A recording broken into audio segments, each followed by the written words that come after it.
Hello, true believer. As a friend of mine used to say, oh, you look like a man of leisure in your robe, but it's a rest day. It's been raining all weekend, so I figured I would just get up and have some coffee and work on the next episode. So this is season 9, which was originally from 2015.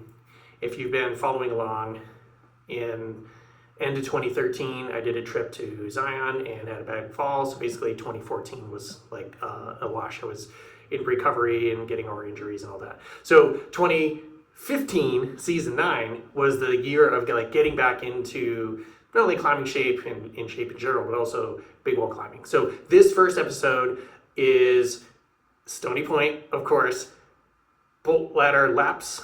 So I'm knocking the rust off, brushing the dust off, and getting back to it. So enjoy back at the old stopping grounds of Stony Point once again for season 9.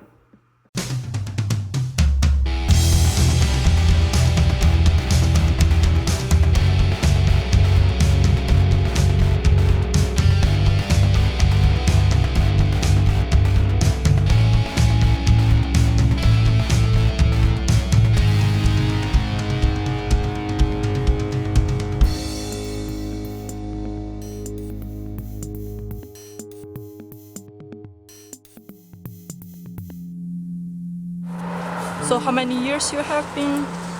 This is my 20th year. 20th year? Yeah. Also. So I started in high school. Oh. 17. So how you start liking the rock climbing? There was a climbing gym near my high school, and literally my friends and I just went there after school one day, and I really liked it. I started going so much that they gave me a job. And then I worked at my college as an instructor. And I worked at a scout camp for 10 summers as an instructor. And then I became a New York State guide, and then I became a nationally certified guide. And I just kept going from there. So it's about strength, do you think? Like, it's more about balance. There's a Japanese expression that says, with strength you can more easily find balance, but with balance you need less strength. So I think that's a good explanation. It's a lot of setup. So like when you're normally just climbing regular, you have the climber and they just tie into the rope. yeah. And then the layer, that's it. But your aid climbing, you have all of that, plus you're hauling the bags and all the gear and everything, so it's a lot more systems. What I need to do is I'm going to climb up the bolts all the way to the top, make an anchor. I'm going to haul the bag up to the top, and then I'm going to rappel down. And then I'll just jug laps up and down on the rope to practice. So this week I'm going to do 2,000 feet, which is 21 laps. Last week I did 1,500 feet, which is about 15 laps. Because this is about 33 meters, or 30 meters, give or take, which is about roughly 100 feet. 100 feet, okay. So I go to climb up to that first bolt, and then I'll clip this in, and this will be my anchor, because I have a gree here. So this is my belay. So I do a self belay. That's how I can do this by myself with no partner. And I just have to wear my gear because I have to get used to carrying the weight. Okay. And then I'll just haul the bag up. This bag weighs nothing. It's just Empty. just my water and my lunch. So do you think it's like dangerous activity? Well, it definitely has the potential to be dangerous. I think it's only dangerous if you don't pay attention and you don't know what you're doing. But I mean, anything can be dangerous. Driving can be dangerous if you don't pay attention. That's true. The problem with climbing is if you're not paying attention driving, maybe you drive into the curb and you get a flat tire, you know, and it's just a pain in the ass. But if you're not paying attention climbing, maybe you fall off and die. So it's a lot more severe consequence. So you just have to pay attention all the time, especially because you're off the ground. So if you ever, like in regular life, if you drop your cup, then you just have to clean up the mess because you dropped it. But up here, if you drop something, it's probably gone forever because you're never going to find it again. And if you do find it, you can't use it because It's broken. it's going to be broken, or at least it's not going to be safe. But also, there could be someone on the ground, and by dropping it, it could land on them. So you're putting other people at risk too. You have to be focused the whole time. You can't just slack off. So these are called ascenders. And so when I do my jugging, which is how you get up on the cliff, so you have one for each side.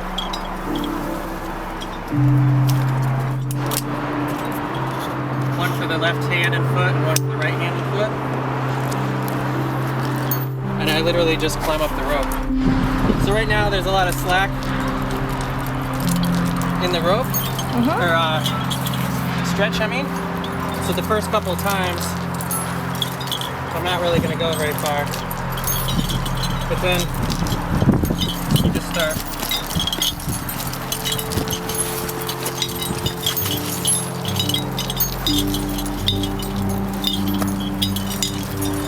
Like that.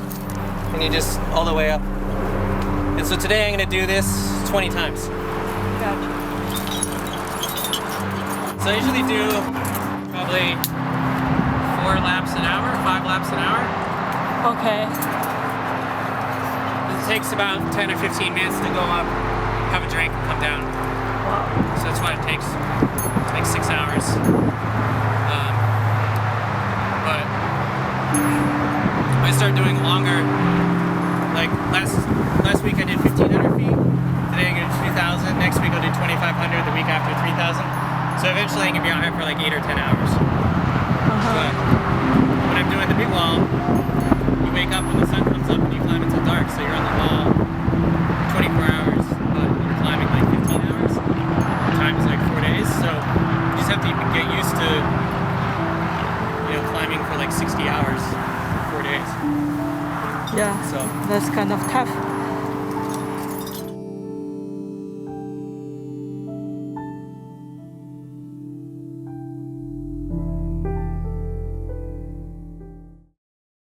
For episode 2 of season 9, you get to experience one of my ill-fated wall trips to Yosemite, where I went up to try the south face on Washington Column, and we had a snowstorm. So there was, I forget, like 10 people up there, and we all bailed and got out of there.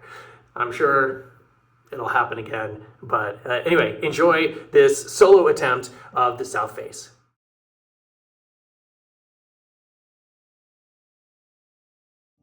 A month ago, I went up to Yosemite with a friend of mine to climb the south face on Washington Column, and we finished the core roof and we were both exhausted, so we ended up coming down. But I trained for a month, got fitter, and went back up. And I was by myself, so I had to 8 solo the route, but that was fine. So I drove into the valley, got all my gear, and then hiked back up to the column.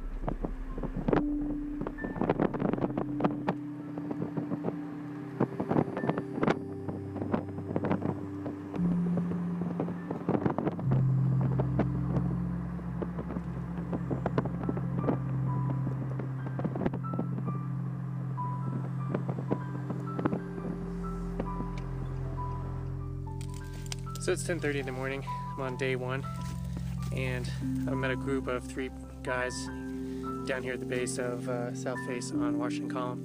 And as you can see, they're hauling my line up for me, and I'm going to jug up. So I'm going to do a little video for each section, and that way we would see each pitch as I climb up.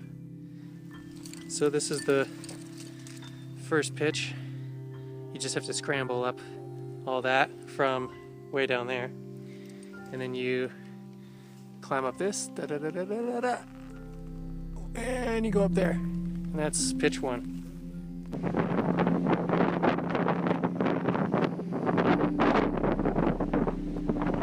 So over here we have beautiful blue sky, but it's all a ruse, because over here, that's right, snowstorm, 28 degrees, coming in. There's 6 of us up here and we're all bailing. Wave to the camera. That's Jonas, he's one of the guys that was on the team. And I was up there in the blue sky. We're getting down before that hits.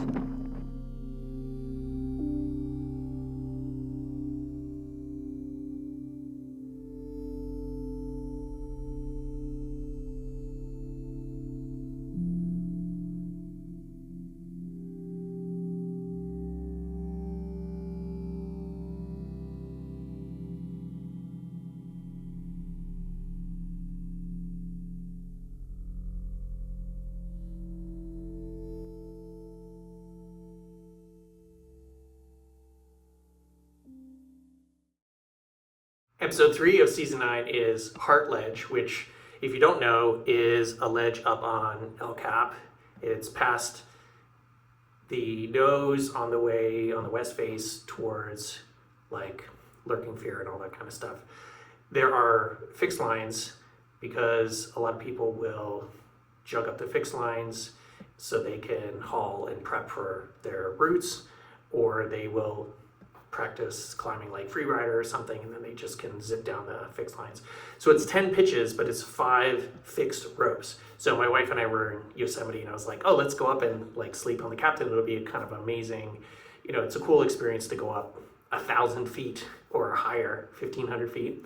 And you know, you just bring a backpack with your sleeping bag and some food and some stuff for the morning, and you go to sleep and you get up the next day. So you get the sunset, you get the sunrise. It's the best camping spot ever. So enjoy this footage. And this is a combination of 2 different episodes, because one is all the video, and then we had some slideshow stuff that, you know, shows different things. So enjoy this twofer up on Heart Ledge in Yosemite.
So if you want to see the best view and have the best overnight location in the valley, and you don't want to do a big wall, then you really need to hike up. I mean, it's 15 minutes.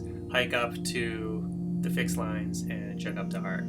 You can get up there in an hour or two, probably 2, so you can just leisurely get up there. You don't want to go super early because you'll get the afternoon blast and it's super furnace hot up there. But it's a super awesome place to be. The view is amazing, and waking up and looking down onto the meadow is one of the best things that'll ever happen to you. Have fun.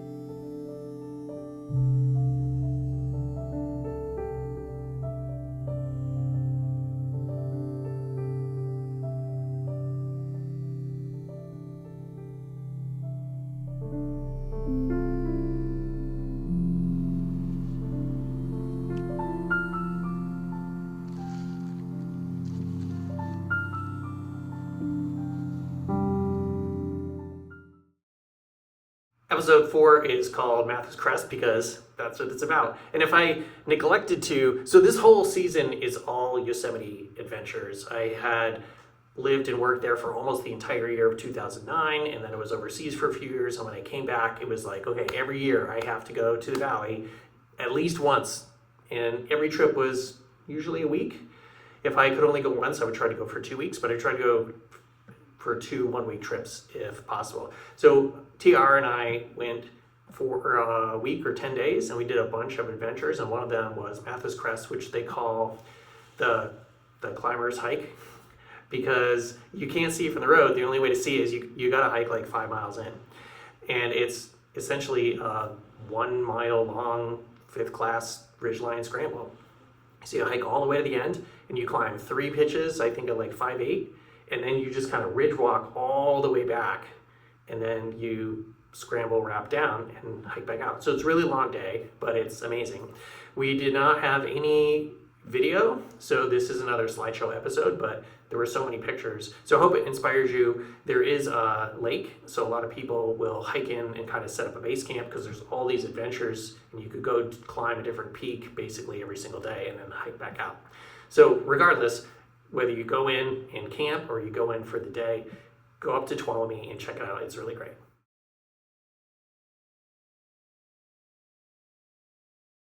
Hello, this adventure is Mathis Crest, which is accessed via Tuolumne in the northern part of the park. If you get the Super Topo High Sierra Climbing Guidebook, you can read about it. My partner Tom and I went up, and one of the things that he told me is that it's got a famous line called "No tourist has ever set eyes on Mathis Crest." And it's true, unless you're going in towards like Cathedral, you can't see Mathis Crest from the road or any of the other surrounding areas. It says it's about a 2 to 3 hour approach, and so we started really early, and I'm not the most proficient hiker or a big fan of hiking. I kind of get around hiking by saying like, oh, it's not a hike, it's an approach. But it definitely has a long approach, so you're going to need to make sure you start early in the morning and also plan enough time to hike back out again if you're not going to be camping. You can camp at Echo Lake, which is right before Mathis Crest. You do need a permit to be there, but the nice thing about that location is there's water, so you don't have to hump all that water, and you can just bring a bottle and a purifier or something, and it'll save you a lot of weight. But we just went in with day packs, and it is a mile-long traverse plus 3 pitches to get started, so you are going to need some trad gear unless you're planning on soloing it. And we did see some soloists out there, but most people are going to have some ropes at least for the couple pitches up and then to rappel down at the end. This is my first mountaineering climb, so for me it was a little unnerving. My partner Tom is older than me, and he's been climbing for like 40 years, so to him this was just another ridgeline. And we did the whole thing in our approach shoes, like I said, with day packs, but we were tied in at least to each other. We did a lot of running belays where he would just start walking, and once the rope got tight I would start walking, and we had 50 feet or 100 feet out between us. So we didn't really have pitches per se once we got up those first 3 pitches. Just kind of a lot of, well, if I fall left, you make sure you go right or something like that. But it's absolutely beautiful. It's you feel like you're in Mordor or someplace like that, and it's very, very adventuresome. Like I said, alpine ridge style climbing. So once you get past the initial, I just went 50 or 100 feet of traversing with no equipment in whatsoever, you get used to it, and then you tend to run pretty quickly through the pitches.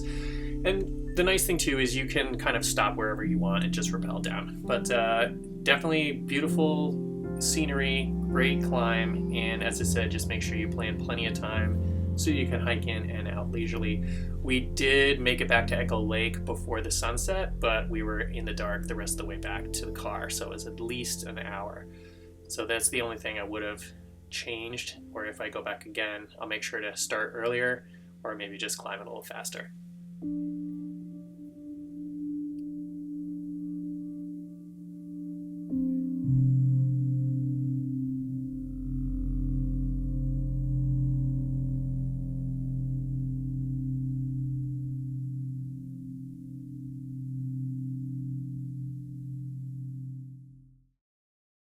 Back half of the season already. This is episode 5, Road to the Nose, which is stolen from the Super Topo book, Road to the Nose, which is a path, a training program, a recommendation of how to get up the nose the first time. So TR and I, like I mentioned last time, were up in the valley for a week or two, and initially we were like, we're going to do a wall. And he's quite a bit older than me, and was like, after a couple days, he was gassed. But we did do the first pitch of the North American Wall, the first pitch of the Pacific Ocean Wall, and El Cap Tree, which is a 5 pitch on El Cap. And fun fact, there's a huge tree at the top, which is dead because, and when you go up there, you can see this, someone back in the day had strung the tree with Christmas lights and put a battery up there. I was going to say generator. They hooked it to a battery and it turned on and everyone's like, yay. And then there was a spark and the lights basically set the tree on fire and it died. So you go up there, you can still see the lights are on the tree still. So it's unfortunate, but it's kind of a cool historical fact because that happened, way back in the day, decades ago. So enjoy this Road to the Nose inspired, not only trip, but episode.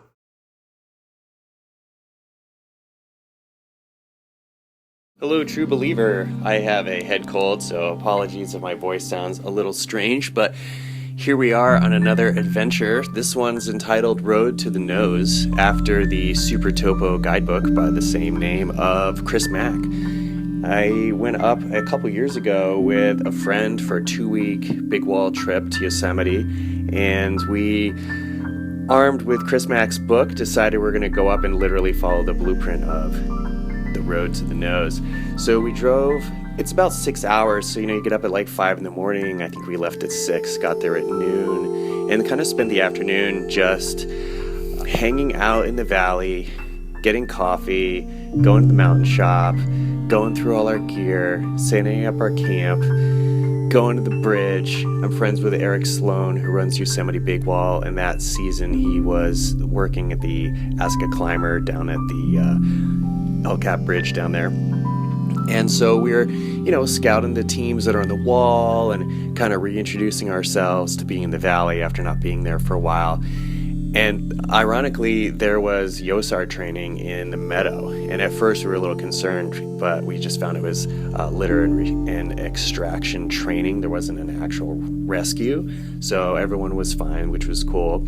So after they left, we said, okay, we've been hanging out all day. We haven't done anything. We need to actually get on this Road to the Nose thing. And so what Chris Mack recommends is, of course, doing a bunch of regular climbs. And then after that, doing some longer climbs, and then going to do a couple first pitches of things on El Cap. And that is what we did this day, our first day. And that included the first pitch of the North American Wall and the first pitch of the Pacific Ocean Wall, both climbs that I really love to do the whole thing of.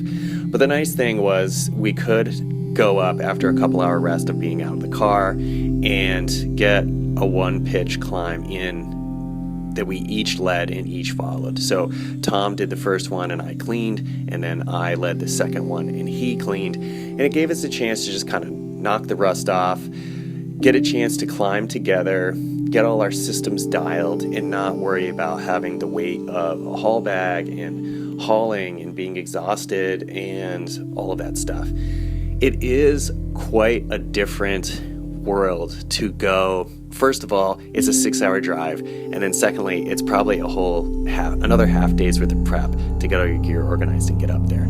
So to do that and go straight into a wall is harsh. It's much nicer to go up and enjoy the sunset, as you can see here, and then just walk down and go have dinner and hang out. Anyway, so the next day, we went up on the same side, the Zodiac side, and we did El Cap Tree, which is the next recommendation from Road to the Nose. We had some really nice photos, as you're seeing here, that were taken by Jeff Aricchio from Aricchio Photography. He's an old school climber buddy of mine who lives in Arizona. I believe his website is Photo by Jeff, so you can check him out. And he does a lot of photography in the valley when he's there. So we went over to, there's a separate pull-off parking area, not down next to the meadow, off to the side, where you can go for the Zodiac, and you can hike straight up the Talus Field. So it's a great place to kind of rack up and then just blast. It is a steep hike, but it gets you straight up to the base of a lot of those climbs on that side. I gotta say, El Cap Tree is super bomb. I did not know about it until I read the book, but Road to the Nose, but I would highly recommend it. It's 4 pitches, I believe. It traverses the entire way, which is actually great because it gives you a lot of practice of doing low routes and moving sideways instead of just vertical, which is more traditional. Obviously, most of the climbs in Yosemite go up because they follow cracks and systems like that.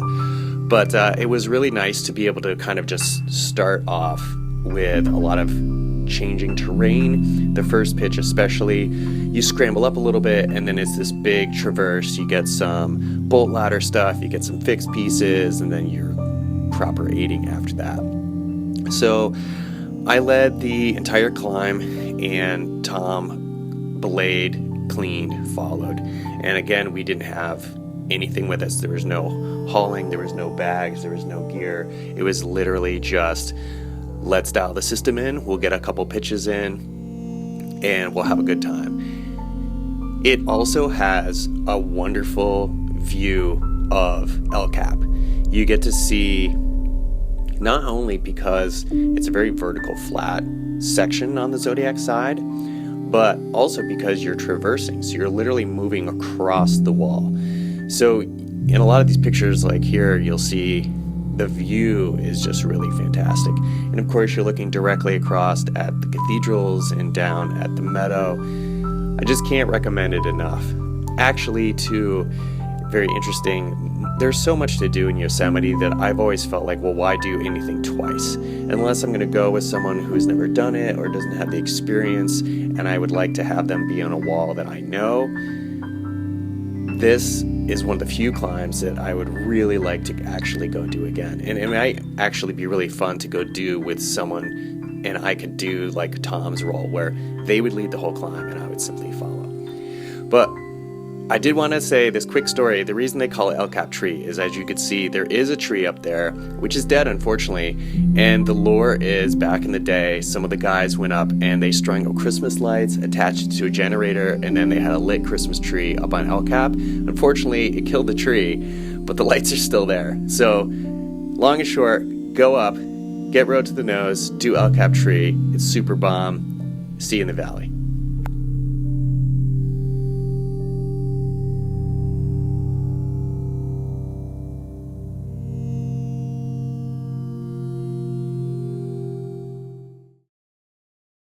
Continuing with the Road to the Nose Yosemite adventures with TR, we went up and did Lost Arrow Spire tip. So we didn't do the whole wall. I ended up doing that years later. But El Jefe came to visit, and the three of us ended up going up to Tuolumne and hiking in, which It's like 5 miles, but I'd never done that before, and that was pretty cool. So we spent the night, we got a bear canister from the backcountry office and all the things, and then we went over to, so the spire's here, and here's like the main cliff, and so you wrap down into the notch, and then you climb up, and then we did a Tyrolean traverse across. And the thing that was amazing is because El Jefe was on the main wall, he just standing there, he was able to take photos of us across the abyss. So it's really amazing. If you ever get a chance, both the tip and the traverse are really cool, but also the entire big wall is really, really cool. And you don't need a ledge because there are huge natural ledges basically every 4 pitches all the way up. So it's a really great wall. If you go at a certain time of year, you have the falls rushing, so you hear the roar of the falls and you get to see the water. And we had one party ahead of us when we did the entire big wall, but when we just did the tip and the Tyrolean, nobody else was there. So basically on both trips, even though those were years apart, we had the entire thing to ourselves.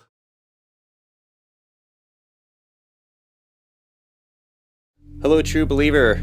MFSB back again with another adventure. This one, Lost Arrow Spire, with my friends Tom and Jeff.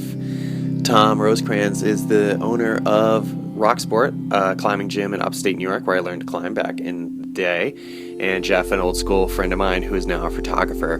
We were down in the valley for a 2-week big wall trip, and as you saw in the previous episode, which was the Road to the Nose, we did a bunch of other things, but rather than then do an actual big wall, we kind of found out that our fitness wasn't enough to tackle a week on the wall, so we decided to drive up to Tuolumne and hike 8 miles in to Lost Arrow Spire Tip. Now, Tom has actually climbed this back in the 70s, but or maybe the 80s, but Jeff and I had never been up there. So after kind of an arduous hike, mostly due to the fact that I had a giant haul bag and not a backpack, we kind of just relaxed, took a nap, and then took a bunch of photos, watched the sunset over Half Dome, and just had a great day out at the top of the spire. It's very inspiring, and I definitely recommend that you go down there.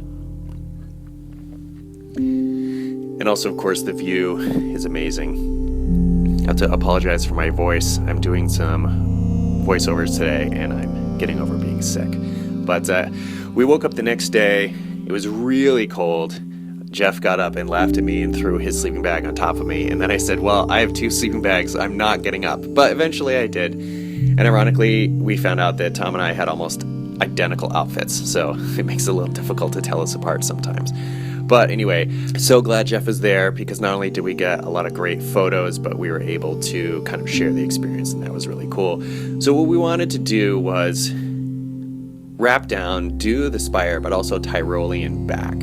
So the way to do this is we fixed a line, which is the blue line. Tom rappelled down into the notch, which apparently you can sleep there, but it's a little bit of a funnel, so if anything fell off, it would land on you, so maybe not. But anyway, so we both wrapped down to the notch, which is a fairly long rappel, and the green line was then going to be our lead line. So this is the fixed line here. You can see we have them tied together.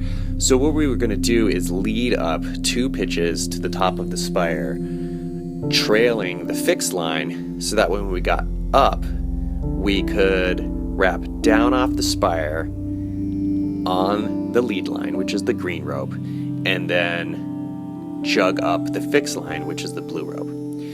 It'll make more sense when you see it.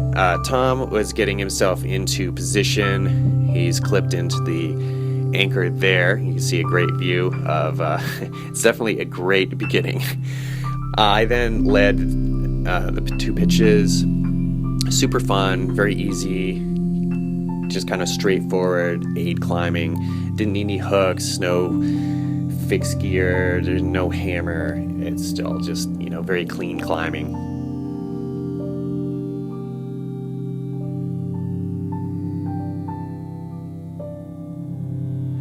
The nice thing was, by the time we got going, not only were we in the sun, but it was much warmer. There's Jeff kind of overlooking from the side, and he took photos throughout. As you can see here, we would never have gotten shots like this if it was just us.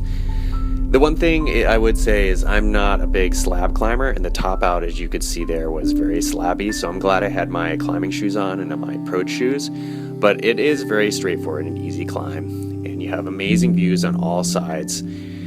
I was kind of contemplating that hike up, which you can get to from the valley. It's a very steep hike, and the boys kind of decided they didn't want to do that. But I think the next time, if I came up again, I would rather do that and keep my car in the valley than drive all the way around and do such a long hike. But regardless, super great. I'm really psyched to go up and do the whole wall sometime. But if you do have a chance, it's fantastic. Get yourself a bear canister, get a permit, and go up there. Because not only do you get the amazing view and an incredible camping spot and a great climb, but you get to do this, which is unbelievable.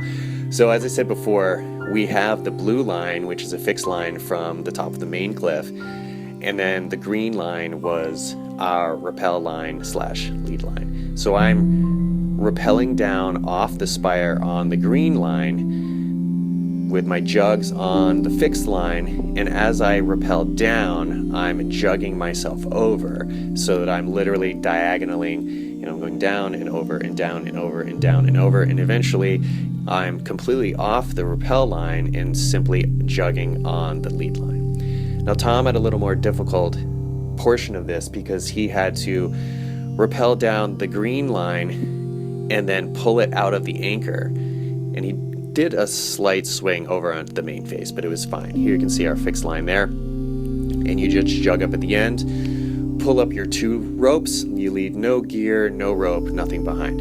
Super bomb, amazing location, fantastic climb. Like I said, it's a big hump, but you'll love it. I did blow out my shoes, but what can you do? The nice thing about the hike is you get to do amazing things like, oh, there's a bear following us for a while. But, if you know what you're doing, it's more a pleasure than it is fearful. So definitely go to the valley and get up on the spire.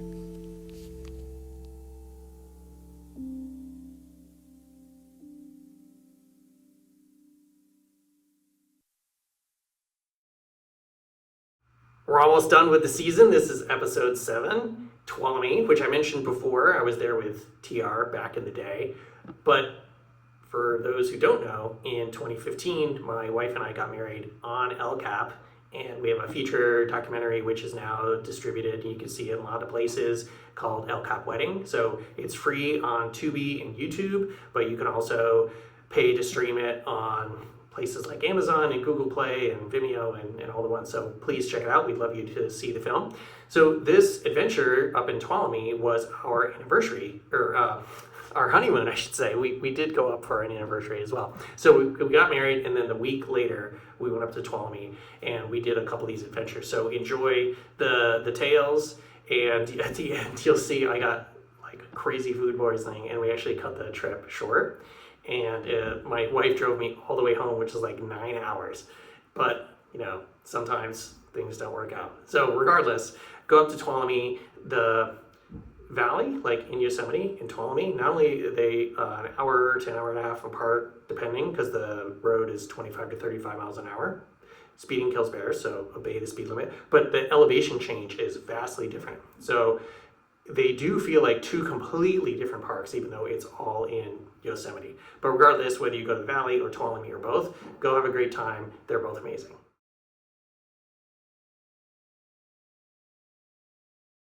Hello, true believer. MFSB back again with another Yosemite adventure. This one was my honeymoon trip. My wife and I got married actually on El Cap. As far as we know, we're the world's first El Cap wedding on the cliff.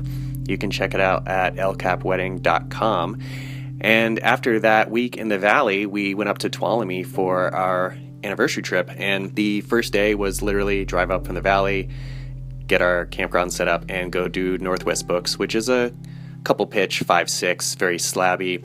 I think we did the whole thing in our approach shoes, and ironically, we were on the last pitch. It's a couple pitches. You can do it many different ways. I'm sure you could do it in several pitches if you want. I think for us it was 3. But as we're on the last pitch, there was some soloist who had done the climb next to us, down climbed Northwest Books on his way back to the ground. We went up and watched the sunset, and then just scrambled down through the woods to the road and got down in just kind of as twilight was happening, and then just walked back to the campground, and then of course went to the Mighty Mobile for dinner, as is the oft to do thing. It was a super fun climb. I'd recommend it to anyone. The following day, we went up and did Southwest Buttress on Cathedral Peak. So we did an early start. I think we got up at 5 in the morning because this was end of September, so wasn't getting early, light too early. But then we, ate and started on the trail, I think at 6. Maybe we got up at 6 and started at 7. Anyway, a couple hour hike. We went in leisurely, took the day. My wife doesn't hike super fast, and I don't like to hike really at all. So we tend to call it an approach, and then we're willing to go in with a pack. But other than that, just hiking for fun, no. It was super, super packed. So I would recommend, if you are going to go do Cathedral, that you definitely start early, because I think by the time we actually got there, it was like 9 o'clock, and there were literally 15 or 20 people on the route. Now, the nice thing about it is there is no one way. So again, in approach shoes only, we just kind of ran up the right side. Pretty much everybody, another like 10, 12 parties of doubles or triples were all to our left. So we kind of ran up all the way on the right, 2-3 pitches in a row, and then cut across the middle and then up on the left side. And that precluded us from getting stuck behind most parties. We got to the top, and we were going to do Eichhorn Pinnacle, which you can see here in the background. It was going to be a great day, even if we didn't do that. But unfortunately, by the time I got to the top, I started getting really sick, and I don't know what I did, but I ate something that did not like me at all. So as you can see here, I stumbled down in misery, dropping trowel the whole hike down, and it was pretty awful. But Tuolumne is super great. You should definitely head up there if you have a chance, whether you're doing Cathedral, Northwest Books, or anything else. See you in the valley. All right, welcome to the final episode of the season. You've made it through all the walls in Yosemite that I've done up to this point, which was season 9. This is a throwback in a couple ways because this video is from 2009. It was also my submission film to film school, and it was also one of the things that I subsequently brought everybody who went to the valley with me up to do, which is the Alco swing on El Cap on the east face. You go into the nose and the trail splits, and you can go up the west face or the east face. And if you go up the east face, like if you're going out to Octopussy, up to Octopussy's on this side, up to Zodiac, about halfway up, there's this huge alcove, and there's usually a fixed line hanging, which you can clip into and do this huge swing. And when you swing out, you're literally over top of these trees, which are hundreds of feet high. It's kind of like a rite of passage and super fun. So if you ever get a chance to do that, enjoy. It's really magical. But regardless, I hope you enjoyed this season-long kind of view of all of the things I've done in Yosemite. I've been back, many times since. So please come for the next episode, the next season, the next journey, because you're going to see a lot more. So like, share, subscribe, all the things. And please go to my YouTube channel and watch the original episodes from back in the day.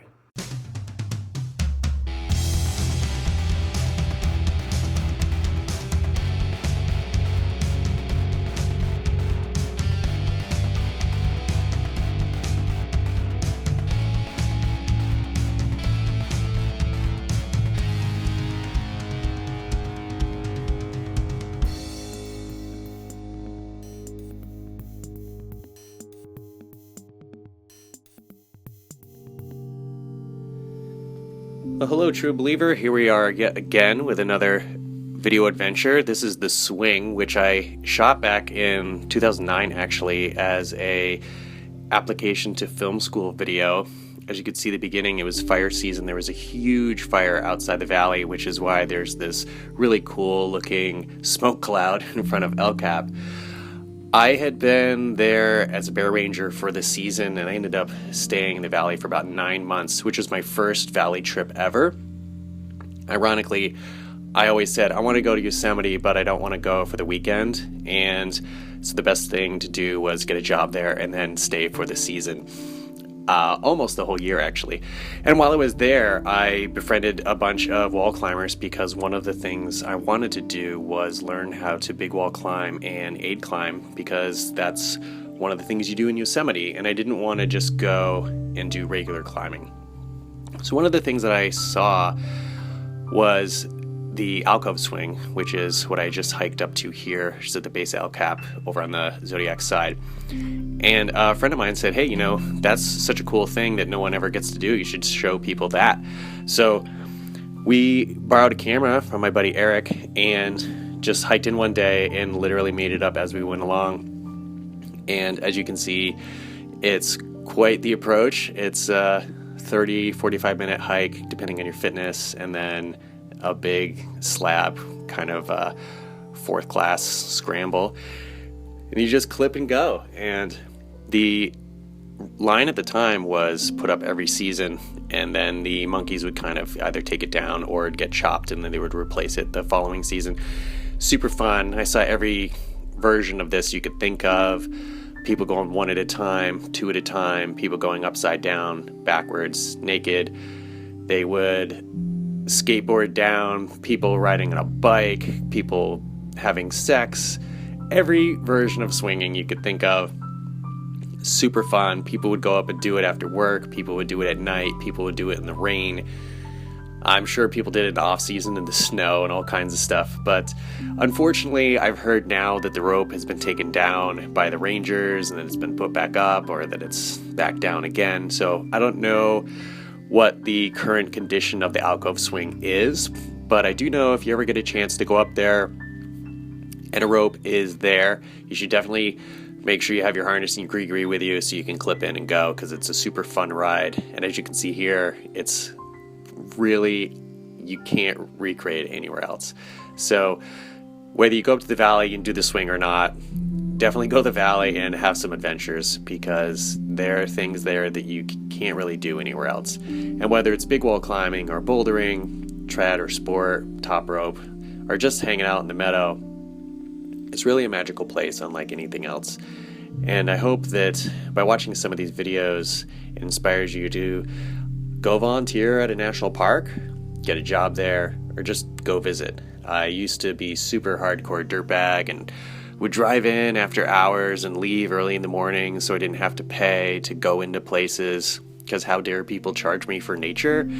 And now I understand that it takes a lot of work and a lot of time and equipment and people in order to maintain these places. So now I'm more than happy to buy my annual pass and know that it has gone towards upkeep and maintaining some of these places for other people. So until the next adventure, MFSB is signing off. See you in the valley.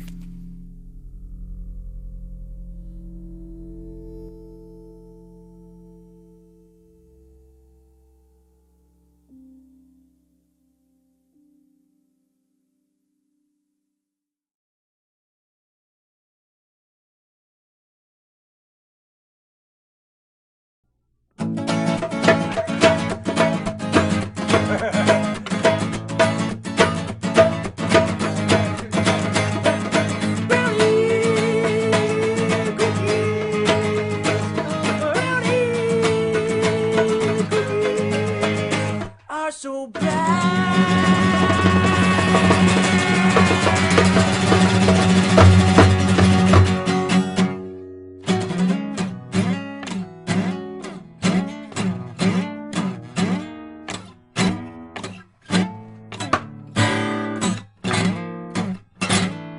I think I have to go. Okay.